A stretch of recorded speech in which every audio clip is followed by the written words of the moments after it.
Welcome back, everybody. Have you ever been out to a second opinion and you weren't quite sure about where to start?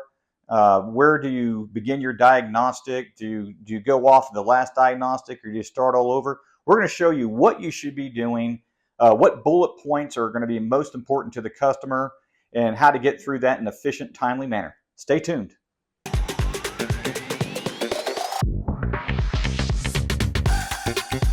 Okay, getting right into it. We've got a lot of videos out on our channel. One of our videos that we have here is a second opinion that we ran on a customer out in the St. Augustine area. This customer had problems where the downstairs zone, zone 1, could never regulate. Temperatures were either too hot or too cold, meaning when they had it in heat mode and they had the thermostat set for like 72 degrees because they were comfortable there, why was it reaching 76 or 78? Didn't make sense. And when they had it in cooling, why would it overcool? No matter what, it seemed like wherever they set their upstairs thermostat, their downstairs thermostat, both zones, they could never get the downstairs zone just right. They had multiple companies come out there and they could never find a consistent answer. Well, we got a chance to get out there and show what we can do. In this video, I'm going to show you how to get through this in a timely manner and what you should be talking about with your customer. That's the most important, impactful things. There's a lot of other things too that are issues too, but we're not going to expose 20 things that should happen. What are the most important things that need to happen based off of the system to function properly, obviously fix their problem, and make sure that it doesn't happen again? In this video, you'll see us start off going to the downstairs thermostat, and we're just going to drop the temperature. This is a zone system, so we have 2 zones.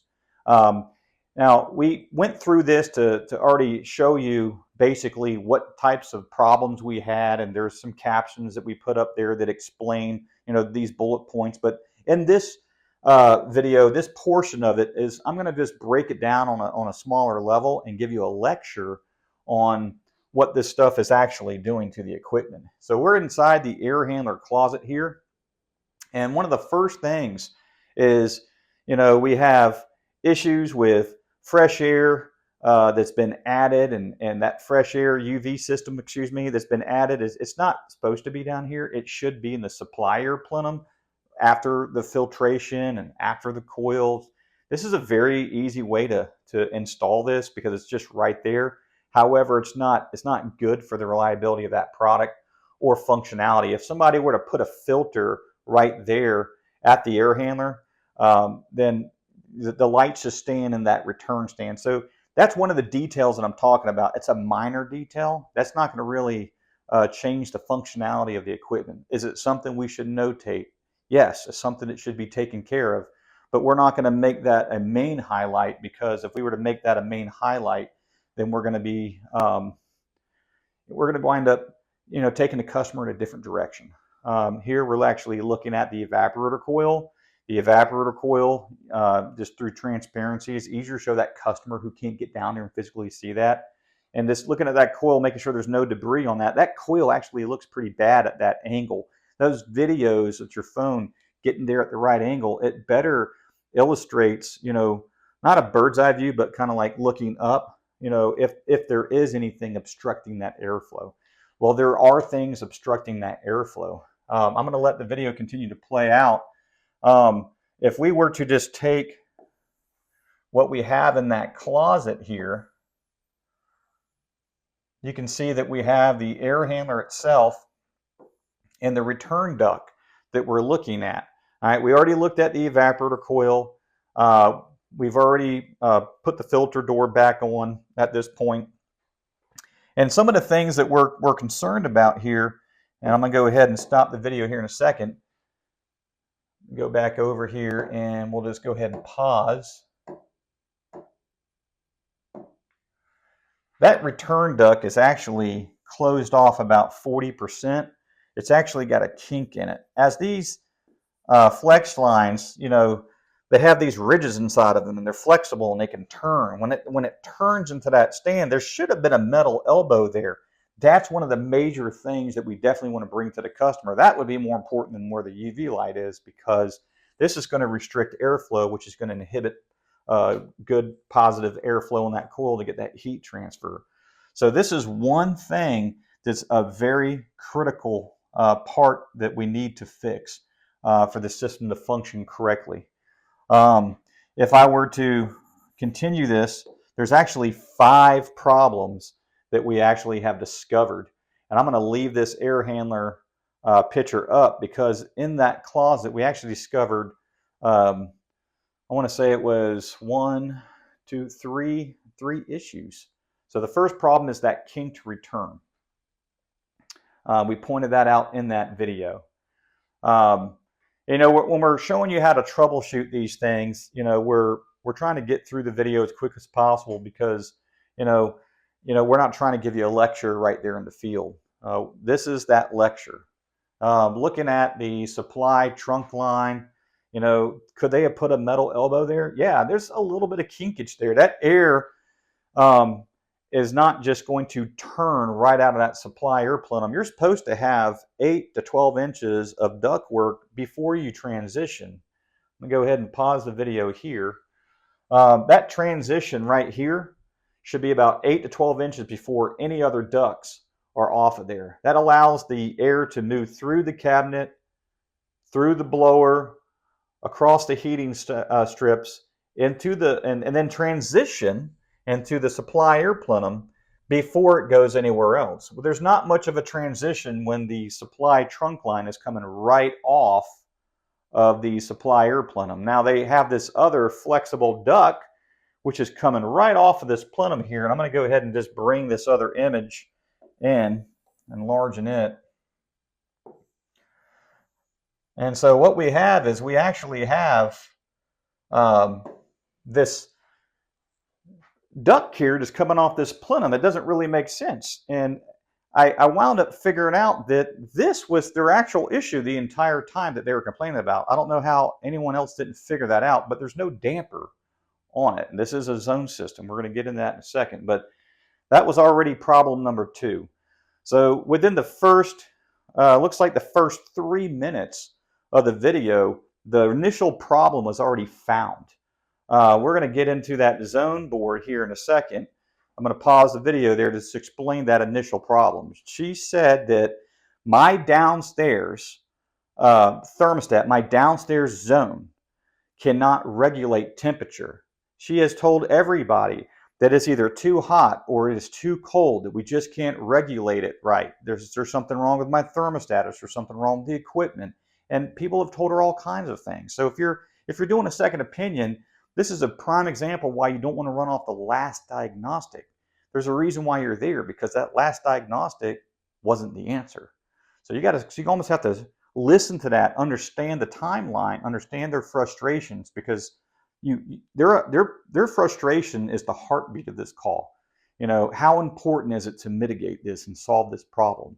How frustrated are they? How soon do they want to get this done? Obviously, if it's a second opinion, it's important enough to them for you to look into it a little bit closer. So you going off that last diagnostic, it's not going to lead you to a proper diagnostic, right? That was their diagnostic. Now you're there for yours. That was the actual issue. The entire time, this actually feeds a vent down in the kitchen. And so when one of these zones shuts off, you have more air going through this vent because there's no bypass. We're going to get into that in a second if you stay tuned. And we're going to go over this zone board first. You look at all this wiring here. That could have been done better. I'm pointing some things out in that video if you've seen it, where it could have been tighter, could have been cleaner. Mapping all that out, making sure there's not like an abandoned wire.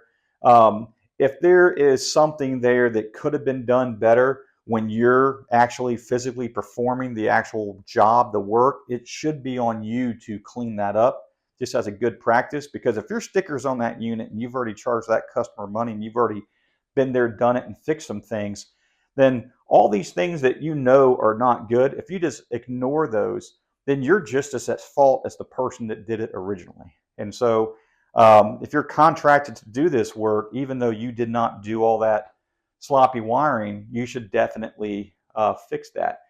Going to that third problem, and we're just finding all kind of major issues. there's no discharge air temperature. Absolutely no discharge air temperature. So we have a video out where we explicitly talk about a DATS, discharge air temperature sensor. I'm going to go ahead and take and blow this zone board up here. And I'm actually pointing to an area. Let me see here. I'm actually pointing to an area right in here. It says DATS. I know it's hard to see because it's a blurry image, but I've pretty much put a circle around it, and it's on the bottom right-hand side of this particular board. Sometimes it is found on the bottom left-hand side of the board. But that is a clear indication that there's no DATS. Even if there was a DATS, if there's no wire going from the DATS over to the board, then there's nothing to tell that board that one zone has shut off and we're bypassing air back to the system that could be hot air or cold air causing a high pressure or a low pressure event. And in order to mitigate against compressor failure, that discharge air temperature sensor is extremely necessary. And so we want to make sure that is obviously taken care of, because that's a critical point when you have a zone system, and making sure that all the necessary components are there. That is a key component. We do have other videos I'm going to show you where we talk about that DATS and that bypass. So we know there's not a bypass. The DATS kind of points us to the fact that there is no bypass, because you would only have a DATS if there is a bypass. So if there's a bypass duct returning air, supply air back to the return, the DATS is there to mitigate against that hot or cold air coming back to the unit. And a lot of times in our situations when we do not see a DATS, a discharge air temperature sensor, it's a clear indication, well, there's also not a bypass.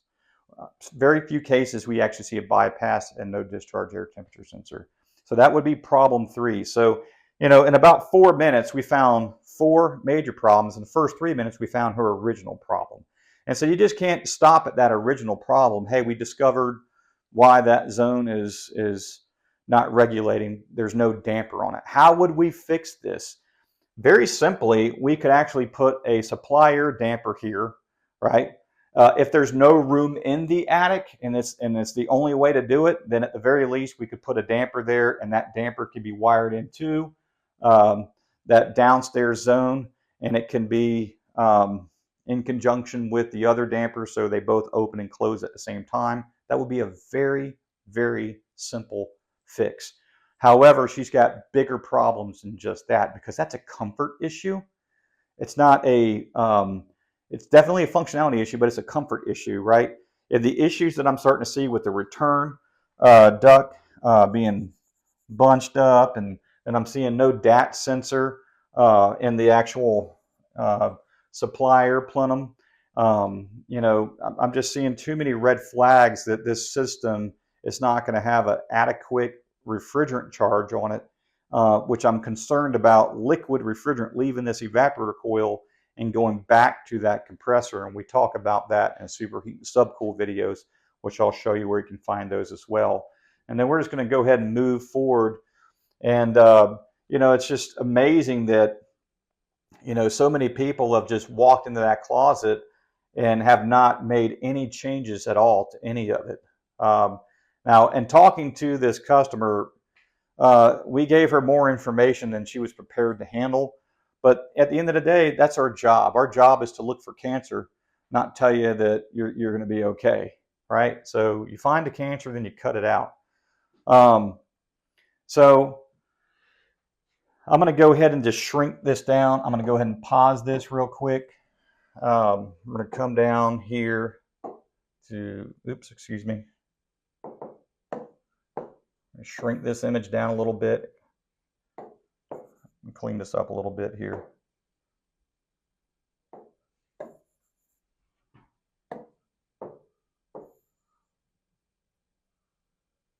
This smart board is an amazing tool to teach on. We just love using it. At Ideal Conditions, we create a lot of technicians very quickly using this technology. So let's see here.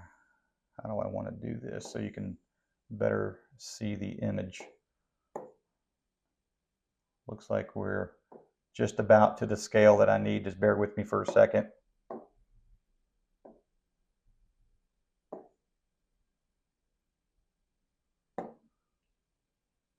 Looks like we can work with this. So we have these supply air dampers that are up in the attic. Everything basically above this point here. This is the ceiling. Everything above the ceiling is this second image that I'm just kind of hovering on top of it. Basically, we have that trunk line here that comes out the very side of it and comes up. That would be here. And then it goes to this triangle box where it has two dampers on it. Well, if one of these dampers closes, then you're going to get more air here. This is not a bypass. A bypass would be an actual duct going from the supply plenum back to the return plenum. It's just circulating air based off the static pressure. And that static pressure is going to kill blower motors. So the bypass is there to mitigate blower motor failures. And then the DAT sensor on the zone board is there to, because you're circulating hot or cold air back to it, it's there to make sure you don't have too low of a limit or too high of a limit. And we express that greatly in a lot of our zoning videos, which is about good 4 of them that you can find on our channel. But she only has 2 supply air dampers, and those supply air dampers, they may be okay. And I was suggesting putting a supply air damper here and just wiring it over to, you know, zone 1, which is downstairs, and make this zone 1. Like this could be zone 1A, zone 1B, and then you can just tie these 2 together so they open and close at the same time, right? And that would mitigate their comfort issue. However, they have bigger issues, like they need a bypass duct, and that bypass duct, in order to do a bypass duct, this would have to come out completely, and I'd have to put a bypass here over to the return, and then this would have to come out, and we would have to do more like a trapezoid box, and then move a trunk line over, and then tie that back up to here, and then put another damper and wire them together. So it's quite a bit of work to do this. It's not going to be an easy task. Unfortunately, it was never done in the beginning, so it's going to be harder to do it later. And this is the stuff that you have to be looking for, you know, not just what is it going to take to solve your immediate problem, but what does the equipment need for it to function correctly. That is a proper diagnostic. That's what gives us an A+ diagnostic. I'm going to go ahead and just shrink this last image down. I'm going to move it out of the way. And we're about to go to the outside unit on this video. So I'm going to go ahead and clean some of these other images up while we're waiting on that.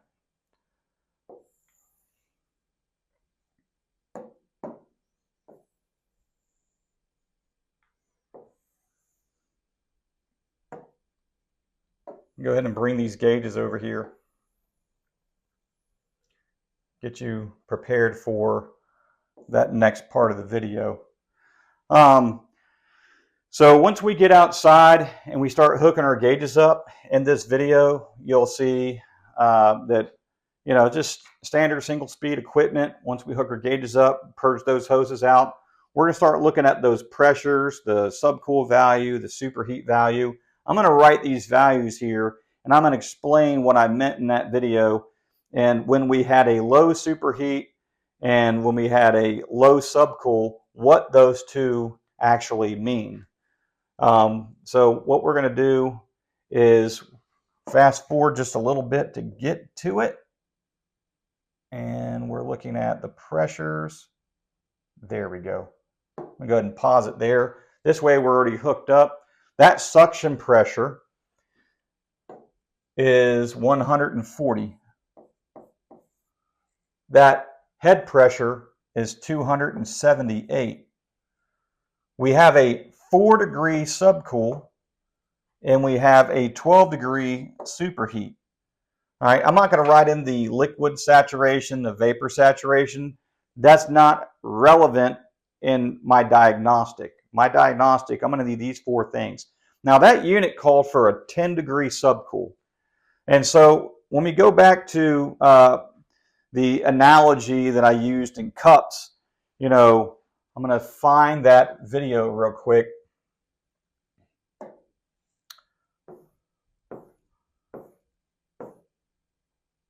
There we go. I'm just going to go ahead and take a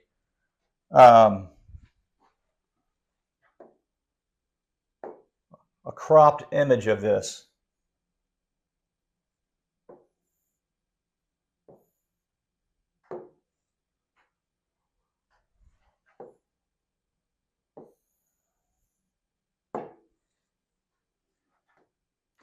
All right, so we have, using these cups here, we had high superheat, low superheat, and a proper superheat.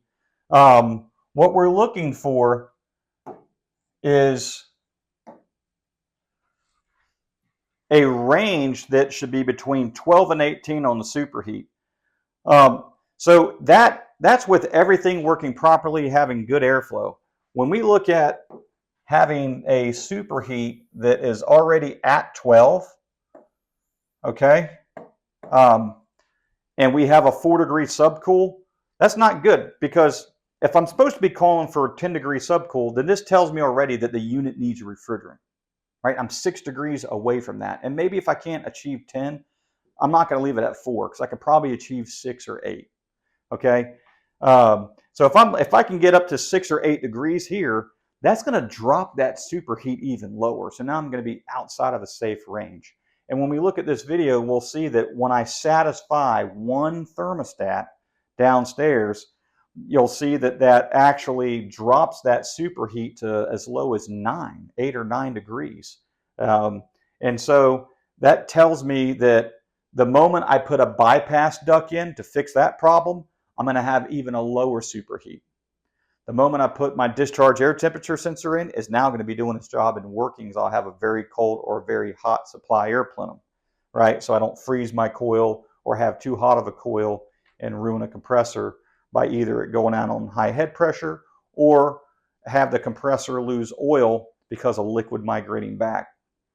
And so as that superheat starts to drop, I can't add refrigerant, because if I'm adding refrigerant going up, the subcool is going to go up, the head pressure is going to go up, my suction pressure may stay the same, doesn't matter, but what I will see is that superheat is going to start dropping.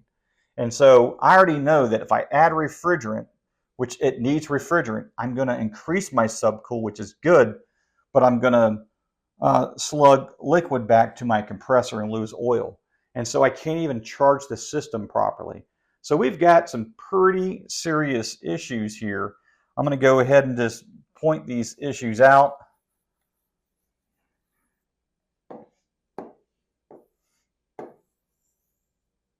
We'll just leave that down here.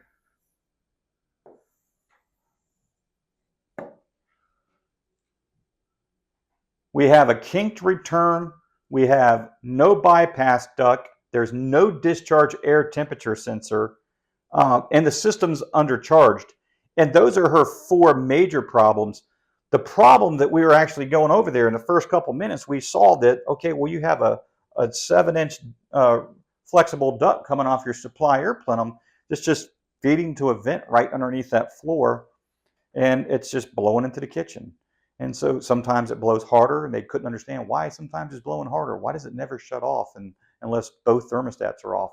Because of how it was designed. Somebody designed it that way. Just because it was designed doesn't mean it was designed right. And so we see a lot of issues all around that. So if we had to fix anything, we would have to fix these 1, 2, 3, and 5 before I would even try to fix 4. Of course, fixing 4 is easy, so you would kind of just pitch the entire package. And so what we're not going to be concerned about is, we'll just kind of pause it right there. What we're not going to be concerned about is the customers, how happy they're going to be about this news. Because if I'm shooting for how happy they're going to be about the news, then maybe I'm not going to tell them some of these things. So we're not trying to be buddies in a sense that, hey, I don't want to be the bearer of bad news here. No, it is what it is. This is what you got. This is what needs to happen. How do we go about doing it is A, B, C, D, or E. In this case, it would be all the above because there's 5 things. And that customer is going to do it because they want air conditioning. And if you look at second opinions a little bit differently, then you could rise to the top of your competitors, and you can simply um, make more sense to the community on why they should utilize you. What makes you different from everybody else? Well, one, there's no need to have a second opinion behind your company. Two, you go behind other companies and you don't bad mouth them. You don't talk trash about them. You're just there to help the community out and do your job, do your part. Your part is what you are called for, which is, can you please diagnose this and find out what's going on? I'm tired of dealing with this problem. And you just can't go off the last person's diagnostic. In my situation, when I went there, she told me her problem, and I told her I did not want to know what the last company's diagnostic was. It didn't matter because the problem's still there. I'm just going to start all over again. This way, my mind's not clouded with, poor judgment. Let me just look at this thing. And as you saw, there was more than 5 issues, but we're not going to pick apart, wires that are hanging all over the place and UV lights that are in the wrong location. And, we're not going to pick apart how, there could be an elbow there on the supply air plenum and how there's supposed to be 8 to 12 inches of transition before there's even anything. Because if she were to put any type of investment towards just that, then we're not dealing with the main issues that are going to kill our compressor. There's 4 issues here that are going to kill that compressor. And they all involve the same thing. You're not getting enough air back to the unit, and you're going to kill the fan motor. And what we see a lot in our industry is people will get fed up with the equipment breaking, and then they wind up changing the equipment out. Well, when they change the equipment out, they don't change out the things that cause that equipment to fail. So now their new equipment's just on a doomsday countdown. It's just, you're just starting all over again. So second opinions are very valuable. And if you're watching this video because you're just interested in what a second opinion is, I hope we've helped you out with that. If you're a technician, you're watching this video and you like the style of teaching, leave us a comment. We love to read those comments. We want to put more content out there. I'm going to go ahead and just show the channel a little bit here so you can better see where we're at with it. We actually have videos out there that specifically talk about zoning and zone boards and how to design a zone system and how to install or troubleshoot the actual zone board, things that are talked about. There's a wealth of knowledge on this channel here, and it just goes on and on and on. And we're here to help you because we're very passionate about our industry or about our community and how far can we reach. What's bigger than us is you, right? We are just us. And so we can reach out to you, and we can reach out better than you if you can share this video. Just push that share button, subscribe to our channel, click notifications so when our next video gets put out there, you can actually get notified and watch that video. A lot of these videos are going to be short. Some of these videos are going to be more lecture-based like this, where we just talk about the previous video that we put out in a lecture detail, just so if somebody wants to sit down in the evening time and have a little bit more time to learn a little bit more, when you don't have the pressure of your entire day on top of you.